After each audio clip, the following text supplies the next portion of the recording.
সুদ খেয়ে নিজের মায়ের সাথে ঘৃণা করে, যে সমস্ত মানুষ আল্লাহর কোরআনকে অস্বীকার করে, যে সমস্ত মানুষ আল্লাহকে অবিশ্বাস করে, কোরআনকে অবিশ্বাস করে, হাদিসকে অবিশ্বাস করে, ওলামায়ে অবিশ্বাস করে, তুকরিও অবিশ্বাস করে, মাদ্রাসাকে অবিশ্বাস করে, সেই সমস্ত মানুষগুলা থেকে আমাদেরই তুলনা দিলে আল্লাহ তাআলা এর পরে বলতেছে, আরে না বালু তোমাদের ইসলাম নিকৃষ্ট।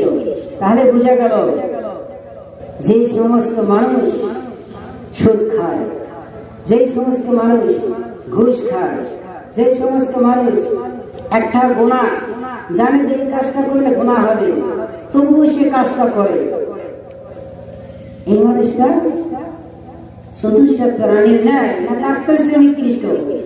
শুধু গরু না তার শ্রেণী নিকৃষ্ট? তাহলে বুঝা গেল এই সমস্ত মানুষ শুধু নিকৃষ্ট নয়, এই সমস্ত মানুষ গরু, ছাগল, মহিষ এর চেয়েও নিকৃষ্ট, কুকুরের চেয়েও নিকৃষ্ট। তাহলে এখানে আল্লাহ তাআলা দুইটা কথা বলেছে, মানুষ সৃষ্টির শ্রেষ্ঠ, আবার মানুষ কি সৃষ্টির নিকৃষ্ট। এখন আমাদেরকে দেখতে হবে আমি কি সৃষ্টির কাতারে আছি নাকি নিকৃষ্ট কাতারে আছি? আমি কি দুনিয়ার আসমান জমিনের মধ্যে আমি সৃষ্ট নাকি নিকৃষ্ট? কথা বলে ঠিক কিনা? এমন দেখতে হবে না? নিজেকে চিন্তা করতে হবে কিনা?